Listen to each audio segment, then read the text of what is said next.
All right, folks, if we could all make our way to our seats, we're about to get started. 6:30 is rolling up quite quickly.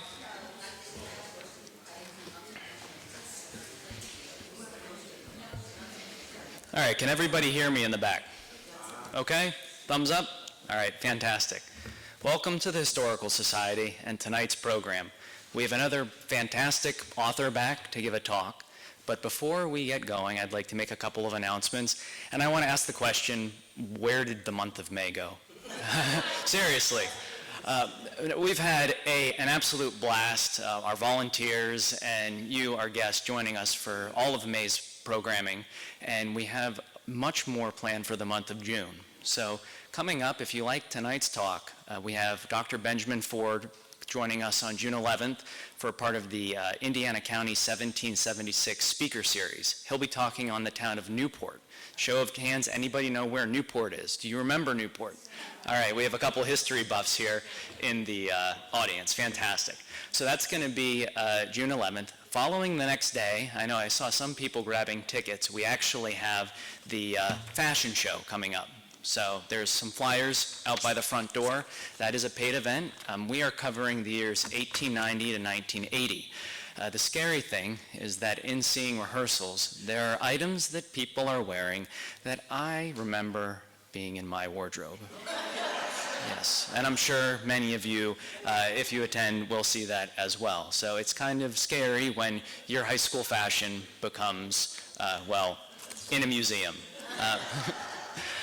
But if that's your cup of tea, please join us. It's a fantastic event. Our folks have been working very hard on that, and we'd love for you to join us.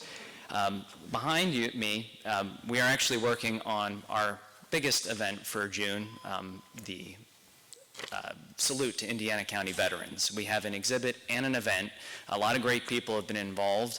I have not seen a larger flag indoors. That was a selection by the committee. I think it fills the space nicely. But that is June 26th, and that is taking place in Memorial Park. We're going to have a commemoration for all 6 branches of the military, as well as musical selections from some local groups. We did just have the Fife and Drum Corps here. They will be playing again at that event. So it's another fantastic opportunity to see them as well. And that is June 26th. There are flyers at the front door if you're interested. But moving on, going from sort of the revolutionary period up to more modern day. I guess the 1860s is more modern, but our topic tonight will cover the Civil War period. And for those of you who are familiar, Indiana County had an incredibly high rate of service. There were people who, entire communities kind of gathered up and went to serve their country.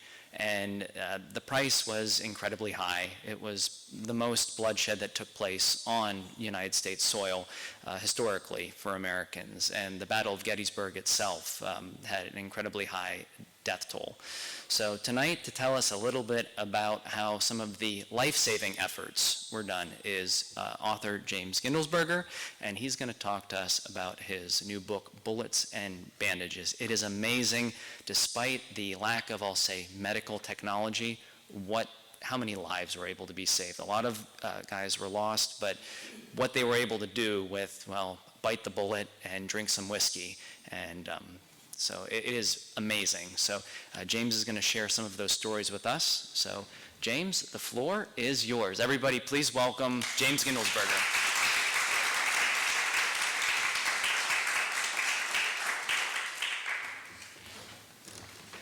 Thank you. Yeah, the floor is yours.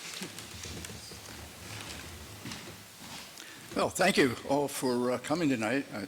First nice evening in about 3 months, I think. Thought maybe you'll all be home cutting grass. But anyway, thanks for coming out. I appreciate it. As you see, we're going to be talking about the aid stations and field hospitals that sprung up during and after the Battle of Gettysburg.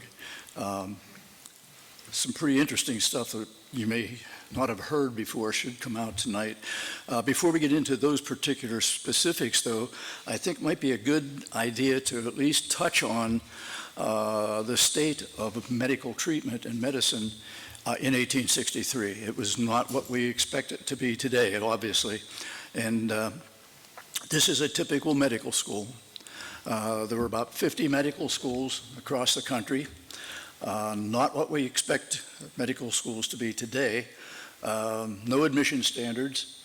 Anybody who wanted to go to a medical school could go. There was no tuition.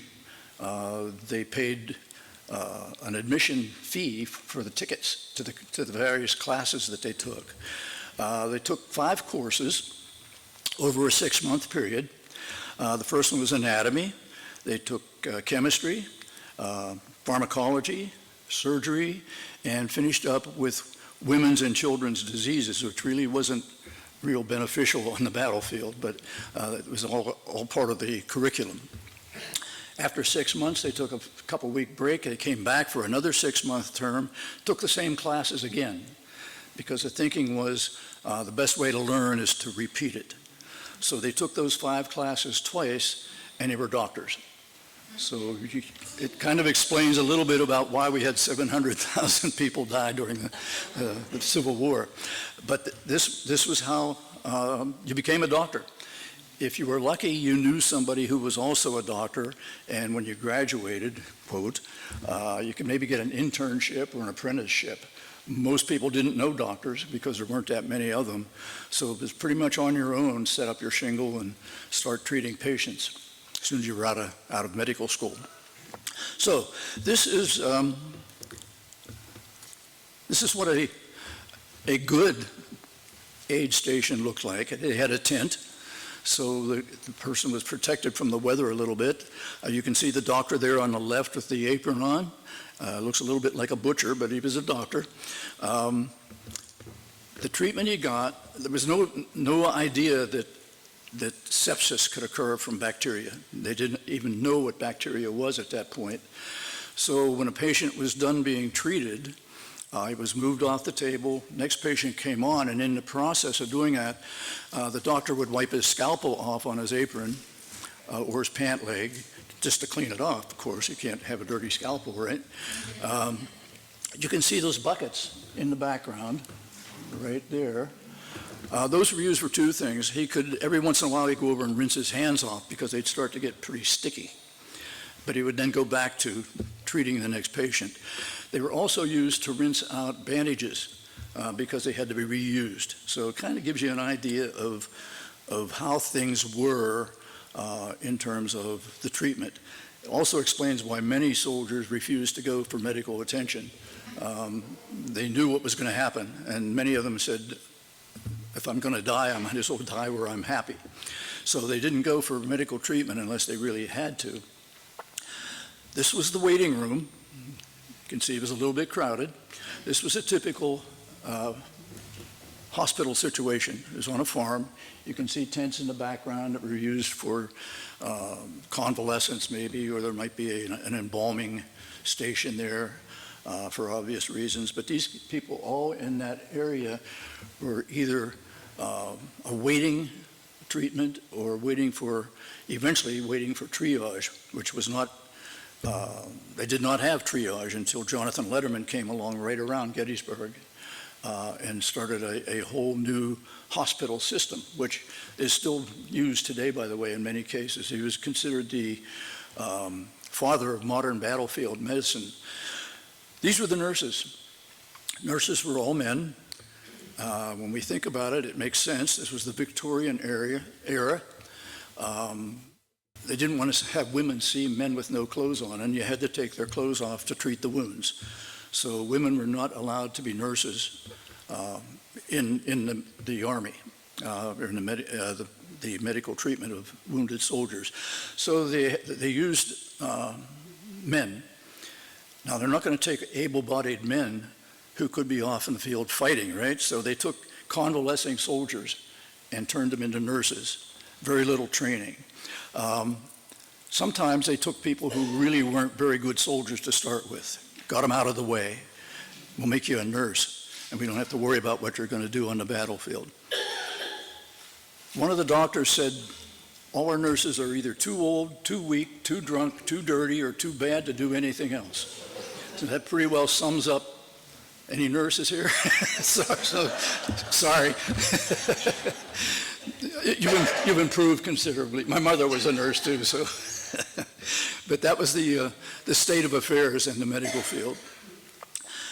They usually weren't interested in being nurses, so if a patient needed something, water or medicine, it kind of depended on the attitude of the aide that was there. Maybe the good card game was going on and he was winning, he wasn't going to get up and go get something as unnecessary as medicine. So they really were in a very sad state of affairs until this woman came along.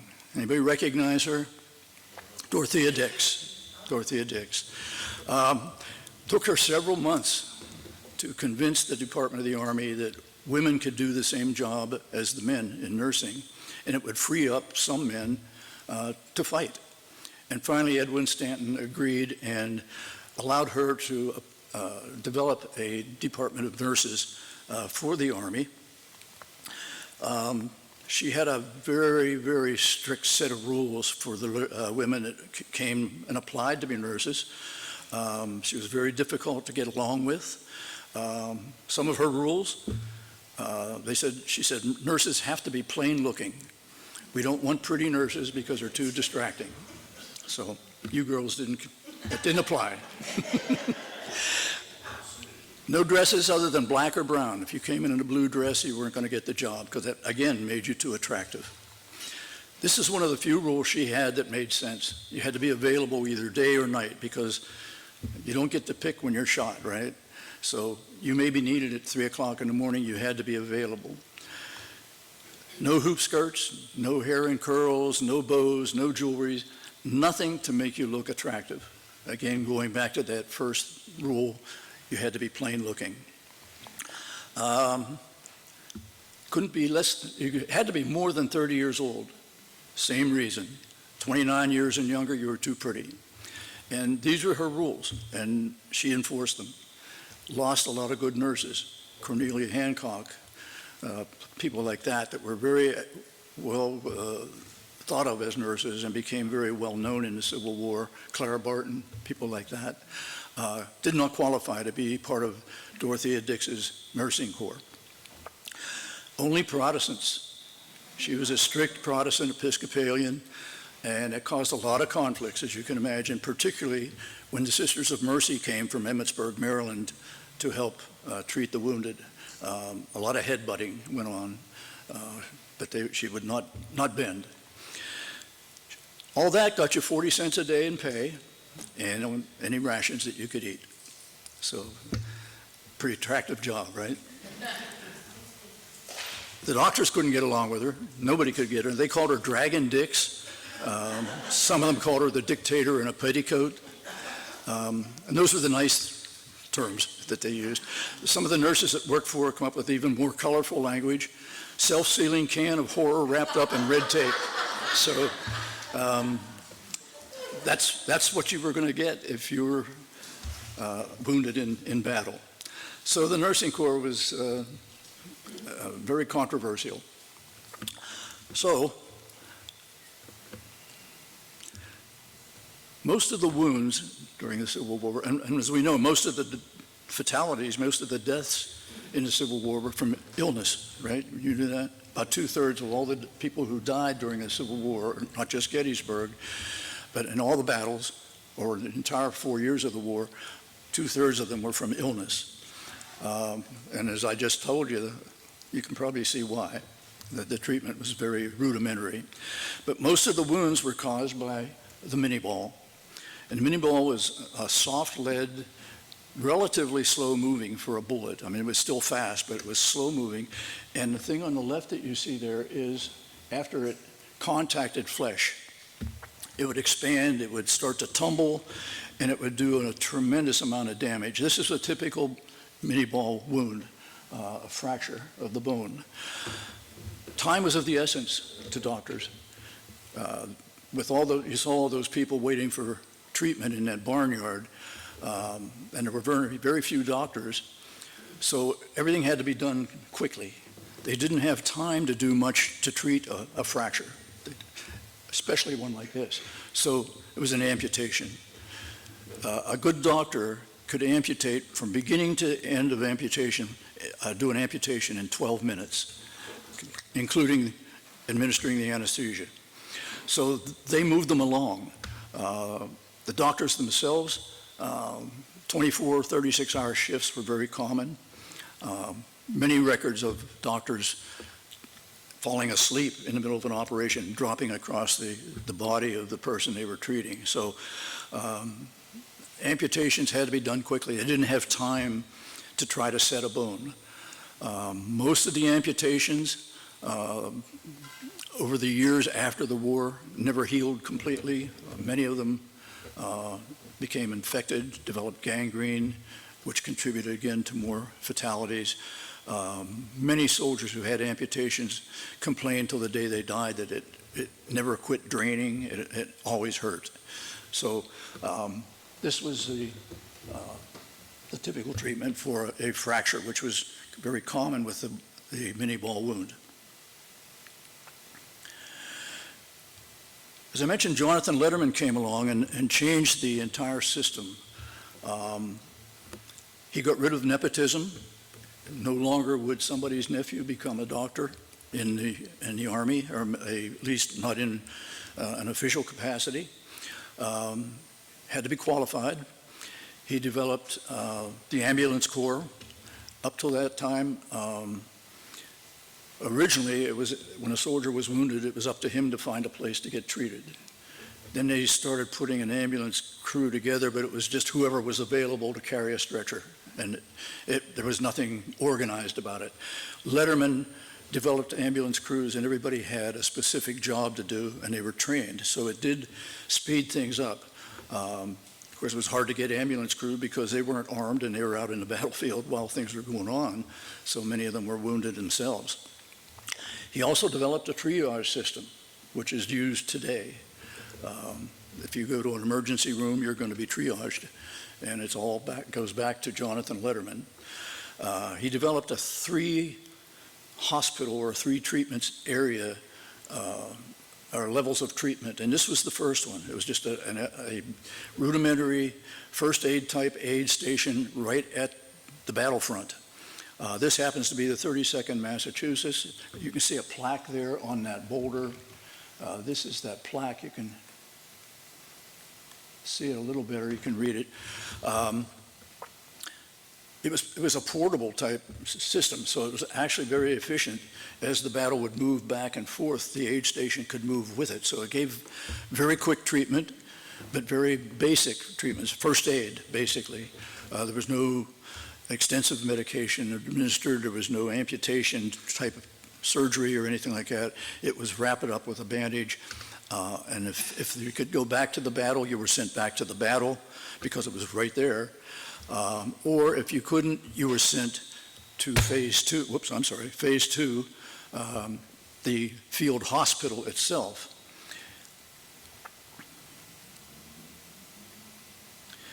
Here's a picture of the ambulance crew, and that was a staged picture. You can see that's very sanitized battlefield. They just have a couple of volunteers laying there just for the photographer. But as I said, that increased the efficiency of the treatment because it got them there quickly. The surgeons in each regiment, or the regimental surgeon or the division surgeon, these are the ones that generally selected the site for the field hospital. And the field hospitals were usually somewhat away from the fighting, but close by, that you could get patients there quickly, but relatively safe. Now, not entirely. There was artillery shells hit field hospitals just like anywhere else, but they were somewhat safer than they were at the aid stations.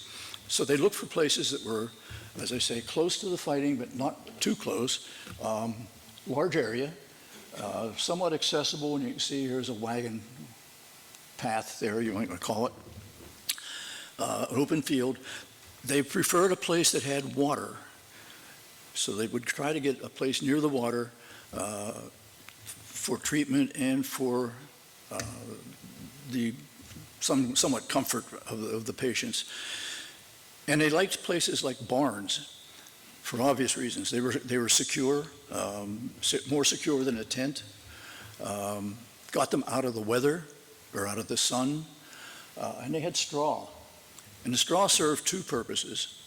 One of those purposes was bedding, and the other one is a little less pleasant to think about, but it soaked up blood and body fluids, so they didn't have to clean it as much. So this is a barn, and you can see, excluding the ambulance, look at those three pictures. Where do you find those three things? On a farm, right? So farms became field hospitals. Now, what did that mean? Well, farmers are not doctors. And if these people came into a farm, a lot of times a farmer would go out in the morning to milk his cows or to do some work in the field, and he'd find 50 soldiers laying in his barn. He had to treat them. He had no supplies to treat them with, and the Army didn't know that was now going to be a field hospital because they didn't know where those guys crawled into. So for several days and weeks after the battle, they were pretty much on their own trying to treat these people. And they did a yeoman's job considering what they had to work with. So farms became the preferred hospital site for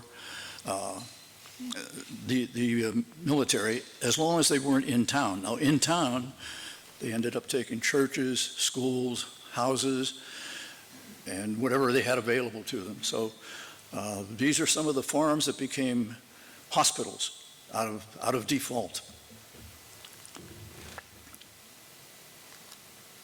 And this is the Brinkerhoff farm, and I use this just as an example. It's out on, well, Brinkerhoff Ridge, I guess where they picked the name. It's out by the East Cavalry battlefield, and this was a typical hospital. Generally, they would put, if it was a recognized hospital, they would put a hospital flag out so the soldiers would know this place is a place where you can get treatment. A yellow flag with the H in the middle, or sometimes there's a red flag.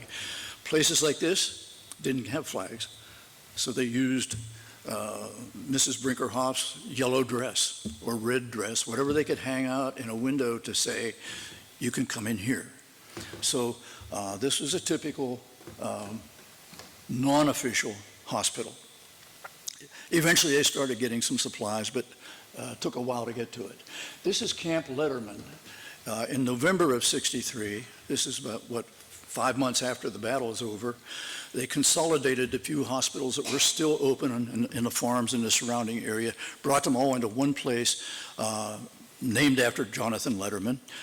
This was the camp itself. They had convalescent tents, they had an embalming tent, a dining tent, officers' quarters, and the real advantage was they had a railroad siding, which led them to phase 3 of Letterman's treatment system, a real hospital.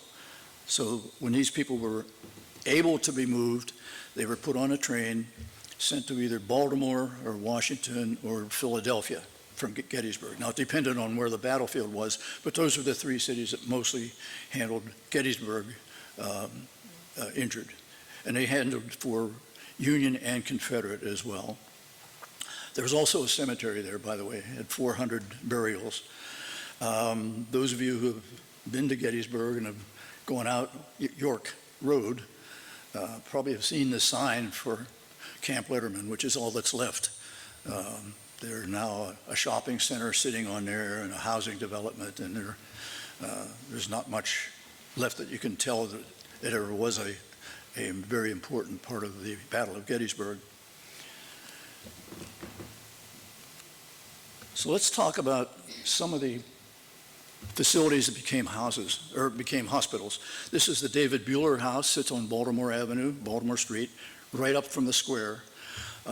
David Bueller was the town postmaster, and they had heard, he and his family had heard, and all the town had heard rumors of the Confederates coming for some time, and when they reacted to it, they found out it really didn't happen. So you know what happens after 2 or 3 times you leave your home and find out you didn't have to.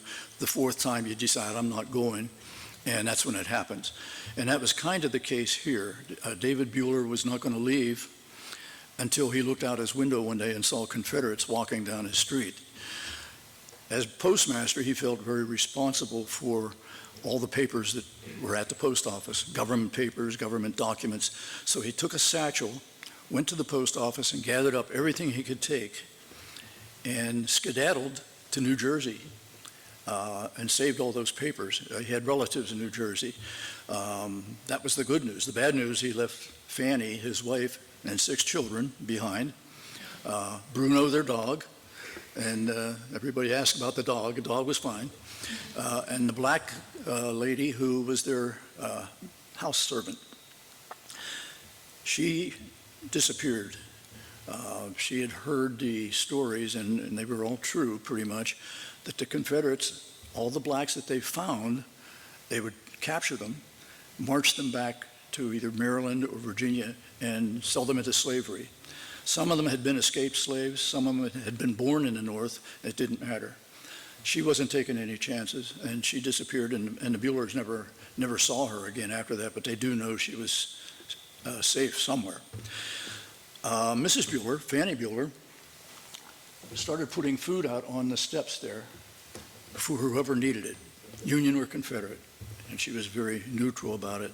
Some of her neighbors added to that. She had anywhere from 6 to 12, we're not sure, it was never a good record kept, of the number of Union soldiers that were in her house for treatment. She was turned in by, suspected to be turned in by the newspaper editor, who was a Confederate sympathizer, turned her in to the provost marshal for the Confederacy, who came to call on her and said, "I have been told that you are concealing wounded Union soldiers in your home." Fanny Bueller was no one to mess with, and she stood up to him and she said, "I'm not concealing anybody. I've got 12 of them in on the parlor floor, and if you want to see them, you can come in and look at them." So he did. He went in and he promised he was going to give them parole papers later on, but he never came back. So whether he was so intimidated by Fanny or what it might have been, we're not sure. She was afraid of being arrested, but she never was. There was no repercussions for it. This is the St. Xavier Catholic Church on West High Street. You've probably seen it. Again, treated Union and Confederate. It was not an official hospital, just sprung up. Some 250 men crowded in there for treatment.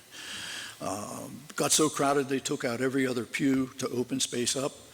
Then they started tearing doors off inside the church and stacking them on top of the pews, and it made a double-decker so they could handle more wounded. There were 2 operating rooms in the church. There was one in the basement, which also served as a temporary morgue, and the other one was right inside the main front door, right there. And they did that one because it had better lighting. They could just open the doors and had plenty of light. Among those who treated the wounded there were the Sisters of Mercy that I mentioned already, came from Emmitsburg as volunteers, and the church, as a show of appreciation for what they did, had this stained glass window made. It sits right up at the front on the right. If you can get into there when they're not having services or anything, it's worth going in to see. This is one panel of it. It's like 3 panels high, but it shows one of the nuns treating a Union soldier with a Confederate soldier in the background there, you can see. The church and all these places that took patients in or wounded men in suffered a great deal themselves. Many of the farms actually went the equivalent of bankrupt, had to be sold after the war was over or after the battle was over, because they lost everything. Everything they owned was used up in the medical process. Their fences were torn down for firewood, and their cattle were slaughtered to feed the wounded. And so many of these people who were good Samaritans ended up losing everything. The church itself stayed open, obviously, but it took them over a year to get all the blood cleaned off the walls and the floors and just to get the place presentable for their congregation. One of those treated here was this man, Henry S. Weedekoper, from the 150th Pennsylvania. He was a lieutenant colonel.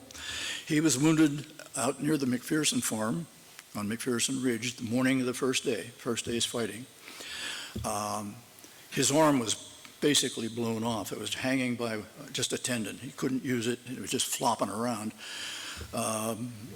Most people would go seek medical attention. He refused to do it.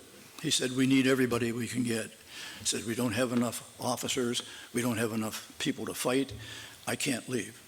So he stayed and fought with one arm till roughly noon, late morning, early afternoon. There was a lull in the fighting, so he strapped his arm down to his side with a strap so it wouldn't flop around, and he walked from McPherson Ridge into town to the St. Xavier Catholic Church. So I never walked that, but I'm guessing it's a mile at least, maybe longer. And he did that bleeding profusely, probably in shock. And of course, his arm had to be amputated when he got there. He was awarded the Medal of Honor, by the way, for his actions that morning, and I would say deservedly so. Excuse me.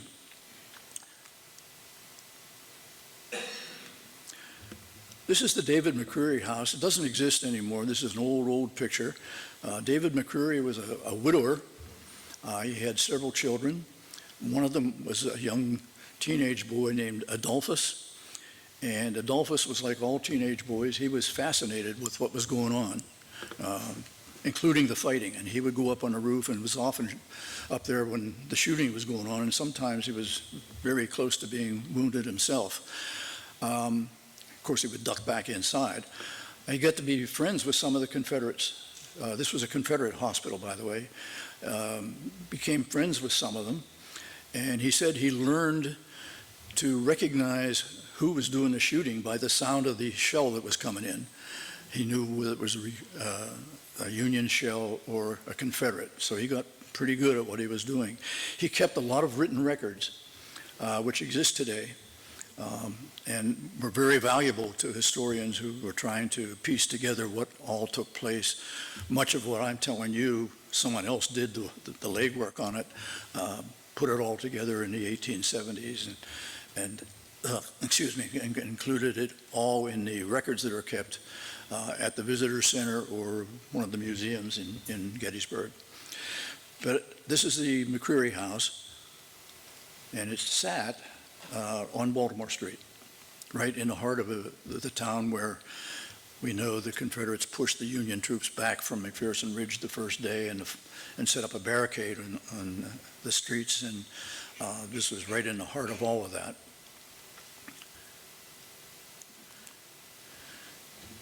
This is the Prince of Peace Episcopal Church. I'm sure you've seen it. You may not have recognized it as a hospital, but it became a very important hospital, again, for Union and Confederate. Most of the churches were unbiased, took in anybody that needed the help. And Prince of Peace was one of those. At one of the anniversaries, one of the reunions that the men came back to celebrate, they dedicated a wall inside in the bell tower that any soldier that wanted to, or any military group that wanted to, could honor somebody. Either they could put their own name on it. You see some GAR posts recognizing some of the men. Did not have to have fought at Gettysburg, could have been anywhere. And this was a way of reconciling and bringing the two sides together at that reunion. 1970, there was a big fire in the church, and many of the tiles on this wall, and there's about 250 of them, this is just a small fraction of them, many of the tiles were damaged and had to be replaced. And I don't know this for a fact, but I'm guessing that the lighter colored ones are the newer ones. You can see some along there that don't seem as weathered or as old as the other ones, but many of them had to be replaced, but they're all back where they were. And you can see that wall when there's, again, like the St. Xavier Church, no service is going on. You can go in and see that. There's a number of other mementos, if you want to call them that, in the church as well for the battle. It's almost like a little mini museum. Another church that became a hospital. This actually was the first church to become a hospital in Gettysburg, the Christ Evangelical Lutheran. Sometimes here it referred to as the college church, or it was at that time, because so many college students and college professors from the seminary, they were affiliated with the Lutheran seminary, so many of them came to church at this particular church. This cupola on top was much like the one out at the seminary. It was used as a signal station, an observation post. This was again, Union and Confederate treatment center. One of those who did the treating in here was Horatio Howell, the chaplain for the 90th Pennsylvania.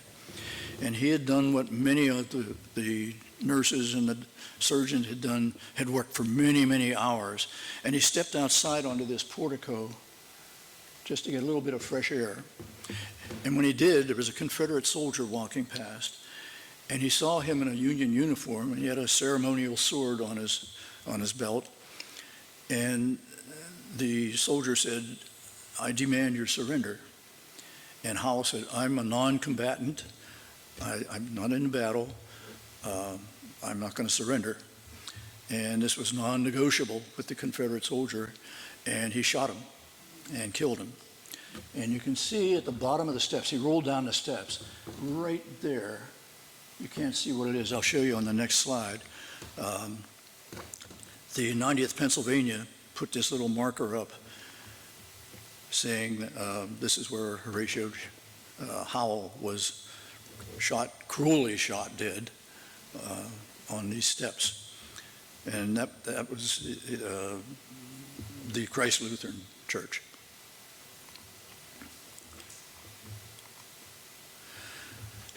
Adams County Courthouse became a Confederate hospital. This is the second courthouse. They called it the new courthouse. It was built around 1850. The first one was on the square. It was just a house at one time. So this was the new courthouse. Confederates ran it. The second floor was the surgery area. And many places that had multiple stories used the second floor because they could toss the limbs out the window, get them out of the way. On the farms, they just had to kick them to the side until they piled up, and then they would take a few minutes and move them. Many of the young boys in Gettysburg earned a little extra money by hauling these amputated limbs off somewhere to be either burned or buried. 1930, they had an addition put on to the courthouse, and in the excavation process, they uncovered a cache of bones that were all either arm or leg bones, so they knew they had been amputated limbs as well. They were moved out as well and buried at the National Cemetery. They ended up opening the windows in both the first and second floor to get air going through, because you can imagine what the smell was in all these hospitals. And it was July 1st, 2nd, and 3rd, so it was hot weather. So they opened up those windows to air out the odor and to provide a little bit of a relief for the wounded. It did that, but it also meant that all the people outside could hear these men screaming in pain, moaning, crying out for their mothers. So the Confederates had an answer for that. They brought a band in every afternoon, and they did a concert in front of the courthouse to drown out those sounds and appease the people that lived around the courthouse and didn't want to hear all that. So they didn't move them, but they covered up the sound.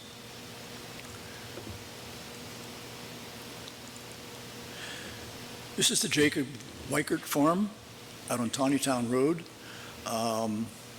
This is where Tilly Pierce went. If you've read her book, most of the things she wrote about took place at the Weichert farm. She was moved out there. Her mother and the children and Hetty Shriver, the next door neighbor, came out to the Weichert farm. They were related to the Weicherts because they figured there'd be no fighting out there. All the fighting's going on in here in town. Well, it turned out that there was a lot of fighting out there. They had to go to the cellar to avoid some of the shooting. The Third Corps actually moved its hospital away from the Weichert farm to get away from that. But when they moved to the cellar, this is Jacob Weichert, by the way. Jacob Weichert was afraid that if the soldiers came, they would want to drink all his water out of his well, and he would not have water. So he took the crank for the well. And he was right. The soldiers came, and they wanted water, and they didn't have a way of getting it.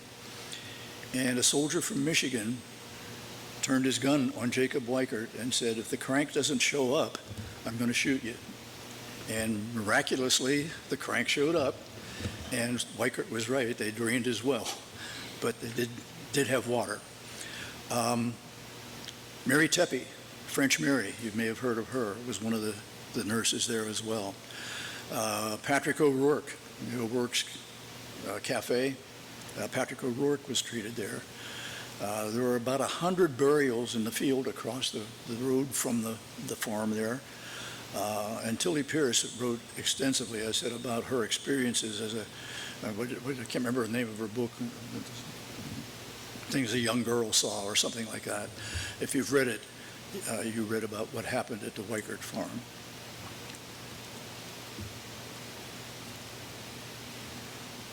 And this is the Jacob Keim farm, and I'm going to close with this one. There were over 200 of these hospitals, so I could spend a lot more time. I think you probably would rather I not do that, so we'll get you out of here. This was the Jacob Keim farm on Old Harrisburg Road. It no longer exists either. Jacob Keim and his family were warned a couple days before the battle by a Confederate officer that there's going to be a battle here. He said, we're coming here, and we know the Union troops are going to be here. If you can, I would suggest you leave your home. So the Keims did leave, and on July 1st, at the night of the first battle, Jacob Keim came back just to see how much damage may have been done on his farm, and it was absolutely devastated. Just about everything you see there had some kind of damage. Those fence railings were gone. They were used for firewood. His cattle had been slaughtered. His crops had been torn up by wagons and cannons that were placed there. Inside the house, all the bedding and the curtains had been torn up to be used as bandages. The Confederates were even using corn husks for bandages because they ran out of bandages. They also used, not at Gettysburg, although they may have at Gettysburg, but they used it exclusively at Antietam, horse hair off the tails of horses. And if you've ever touched a horse's tail, it's kind of stiff, so they boiled them to make them more supple, and in the process discovered that the ones who had stitches with boiled horsehair didn't get infected. And that's when they first started thinking, well, maybe there's some kind of a connection here. So horsehair was contributory to sanitation and treatment of bacteria. Came about from the Civil War. A little bit of trivia you can use at the next cocktail party. Sounds smart. But anyway, the farm was in really bad shape. Keim stayed there that night, the night of the first. And he said it was the worst night he ever spent in his life because all the wounded upstairs were crying out for some kind of medication to treat their pain, and there was none. The Confederates especially didn't have medications because of the blockade. Most of their instruments came in from Europe. Medication couldn't be obtained, so they had to make do even more so than the Union Army did. And these were mostly Confederates in this hospital. So this is out by the new high school, and this is what it looks like now. You can kind of see where the house and the barn were. There's nothing there now. The main story that you hear associated with this is kind of a very sad story, somewhat spooky, and it illustrates the love a mother has for her son. One of the soldiers that was killed on the battlefield, or at the Keims, was William McLeod from the 38th Georgia, lieutenant colonel. McLeod had brought with him his manservant, not just to Gettysburg, but when he went off to war, he took the manservant with him. His name was Moses. And Moses buried his master in the orchard and then went back to Georgia to report to the family what had happened. For 2 years, nothing changed. And then 2 years after the battle, 1865, Moses and McLeod's brother-in-law named John came back to Gettysburg. They found the grave and disinterred McLeod's body and took him back to Georgia to be buried in southern soil on the family farm. When they got back there, Mrs. McLeod, McLeod's mother, said, "You're not going to bury my son. He's been alone for 2 years in a cold grave in the winter of the North, and I will not allow you to bury him until there's another family member who can be buried with him so he won't be lonely." It took 7 years, and he stayed in the parlor of the house in the McLeod farm in Georgia for 7 years, and the one who died first was John, the one who had brought him back. So John and William were buried together, and that brought an end to the McLeod saga, but it was a very strange ending to the whole battle. So that's a brief idea of what things are like or were like in Gettysburg. I'd be happy to answer any questions. If you think of any after you get home, there's my email. I do answer emails, and I will be very happy to answer your questions either way, verbally tonight, or if we get a new microphone, I'll do it verbally tonight, and or by email. So thank you very much for your attention. I really appreciate it, and got you out of here before we went to the 200 hospitals. Thank you.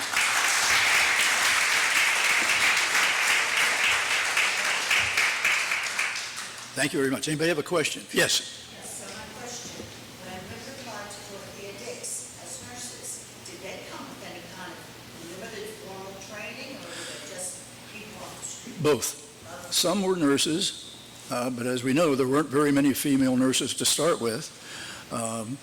So there were a few that were actual nurses. The rest were mostly volunteers that wanted to help. So do you have any idea of, like, the women that were nurses, if the men had such limited curriculum to become doctors, what did the women get? The nurses' training was, in some cases, better than what the doctors had. Yeah.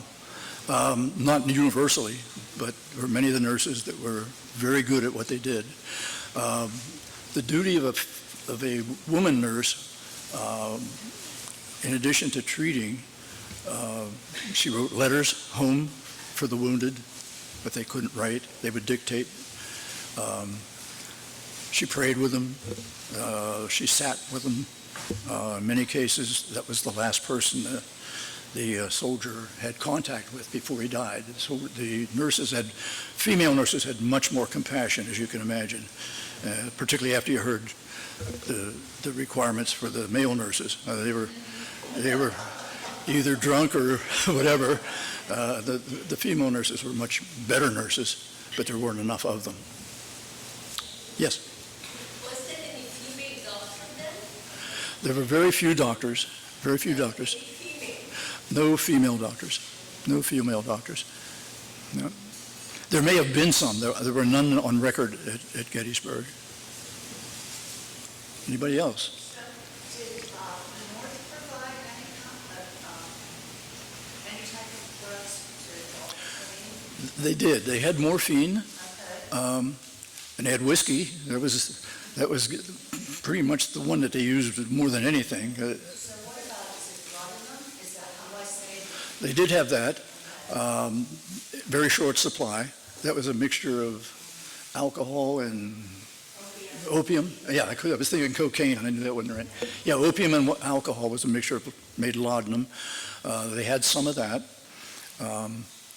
but not enough on either side. But the Confederates were especially short supplied. And of course, farms didn't have any of that, and it took them a good while to get recognized as a hospital to get supplies. And in many cases, the Union had sent a lot of their supplies to the rear so that the roads would be clear for the ambulances to come through and the military, the cannons and the troops to come through. So they wanted to do that for the battle. So they kind of hurt themselves by sending all their supplies that they did have to some of it as far away as Maryland, kept them back in a wagon train. Anyone else? Yes? Of the 200 family farms that were used as hospitals, how many are still as farms today? Believe it or not, most of them are still there. Obviously not in the same family. Many of them had to be sold for the reasons I mentioned, but most of them are, I shouldn't say most, many are still around. And you can see most, and the people there are very proud of what they have. When we were doing the research, my wife and I, this whole project was actually my wife's idea, and then she got focused on making quilts, and she kind of backed off. And I said, I'm going to keep going, and she said, you do that. And so we went to a lot of, all the farms, all the pictures that you see in the book are on here. We asked permission to take the pictures. And the people were just so proud of what they had. There was one home, I can't remember which one it was. I can see it, but I don't remember which one it was. It was doing some kind of a project, and he had a table saw set up on the front porch and all kind of sawdust and lumber. And he says, give me a few minutes to clear this stuff out of there. You don't want this picture in the book. So he cleared his porch off just to get me a good picture. We were invited to stay for dinner several times. Gabor Borit, you're familiar with Dr. Borit, who just died not too long ago, was a professor of history at Gettysburg College. Well known, he was on many of the Ken Burns series. We went to his farm, not knowing it was his farm, and the road in was a very narrow road, dirt road, and every 50 yards was a sign, no admittance, private property, and I had no place to turn around, so I thought, well, I'll go and turn around at the farm. And we got up to the farm, and then said the Borat house, and I thought, uh-oh, I'm in big trouble now. Well, Gabor was not there. I got to meet him later, and I explained the situation. But his caretaker was there, and he came out, and I said, I'm sorry, I'm not trying to barge in on you. I just wanted to see if I could see the house, and may I take a picture, and I'll get out of here. And he said, oh, yeah, take all the pictures you want. He says, do you want to go inside? So I said, sure. And we went inside and we toured the Gabor Borat house. He said, oh, you got to see this. And we went into the dining room and he pulled the rug back and there were bloodstains on the dining room floor that's where they had done the surgery, in the dining room table. Not that particular table, but in that room. So that was kind of the thing we ran into. Everybody was so cordial. We were only denied one time of going down to the farmhouse and the barn to take a picture. And the reason was a good one. The guy said, we've had so much trouble with vandalism. He says, I don't know who you are. He says, I'd rather you not go down. And I understood. So we went up onto the tower up on Confederate Avenue, the Longstreet Tower, and took a picture from the tower. And it was good enough. It wasn't what I'd like to have had, but it was a picture. But everybody else was pleased. And the caretaker at the Gabor Borat house said, those signs aren't for people like you. He says, they're from the college kids, because every Sunday morning we have to come out and clean up the beer cans. So that was why they had the signs up. So, but yeah, it was a very enjoyable project. It took us about 3 years to research it, but we met so many really nice people and very proud of their heritage. Long answer to your question, yes, the farms are still there. In some cases, yeah. Camp Letterman is the classic case of destruction, but most of them, they're still there. Yeah. One of the reasons is, of course, they're public buildings, the college buildings, the town, and the churches, and the courthouse, and houses right in town. So they were pretty much saved just by default. And the farms, They'll probably be swallowed up eventually by development, but so far they're standing there, standing proud. Anyone else? Yes. Just real quick, your first picture, the one up there right now, Yes. is from a cyclorama. Yes, it is. Well, you've probably read the same book that I have about it, but they mention that there's two aid people carrying a man on a stretcher. Yes, I'm trying to bring that first picture up and to make it easier to see. And they swear up and down, and everybody else that looks at it says, that's Abraham Lincoln they're carrying on the stretcher. Yes, Because you have to remember, this painting was done 20, 30 years it's after not coming up. the event. Let's see if we can get it up here.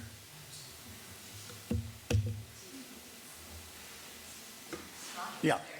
Let's see if I can find it. I think it's just some Underneath outside that up, underneath the title, I think.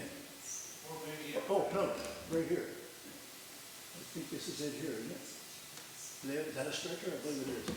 I can't quite tell. It's either there or down around in here. But yes, it's said that that's Abraham Lincoln they brought in, symbolizing the unification again. There's a lot of symbolism in the cyclorama if you talk to the people there that, in fact, the artists are in there in a number of places. Yes, Do you live in Pennsylvania? I live in Johnstown. Yeah. Yep. Yes. It's my understanding too that many of those farmers after the war could go for restitution for what they lost. The government made so hard on them to do that. They couldn't document what they lost, they never got paid back. Exactly. Exactly. They tried. Yeah. The government was not supportive at all. That sounds like that. Nope. But anyway, they weren't supportive at all of trying to reimburse those people for what they lost. Very few of them got anything. There was a lady, I can't remember her name. She said, they did a heap of damage on my barn, and it cost me $10. Well, $10, I have a chart in the book of what that is worth today. It was something like $250, but to her, that was a lot of money. And you're right, the government said, if you can prove that the damage was done by Union soldiers, we'll consider paying you something. Well, how do you do that in a war? I mean, artillery shells blew up my barn. How do you know it was from the Union? You don't have any way of knowing. And you're exactly right. The government was very uncooperative as far as reimbursing these people. And that's why so many farms had to be sold. They just didn't get anything. Their crops were gone. They couldn't sell anything for that year's crop harvest. So they ended up moving away and getting a job somewhere. Anyone else? Okay. Oh, yes. real quick. Yeah. When I was still doing reenacting, I got Gettysburg on the court for doing that. The medical corps would come in and they set up their demonstrations and all that. Mm-hmm. One demonstration that just people flocked to watch down there was when they would do an amputation. Yeah. And that was really a set-up deal because they had an amputee to work with them. Mm-hmm. He had this artificial leg. And bring him in with a bloody leg and that, lay him on the table, just like the group here, we all get around and watch. Sure. And the surgeon would just explain the amputation, and he'd say, "You ready?" And he would start, and as soon as he started to cut the knee, you'd see people all over. I knew. So he got what he was done in 2-3 minutes, and just give it a picture. Yeah. I knew that amputee, and he loved doing that. He couldn't wait for July 4th. Yes. Anyone else? Okay. Again, thank you very much. You have my email. If you can't remember and didn't write it down, and if you come later, you want to ask something, Elaine has it, and I'll be happy to take care of it. Thank you again.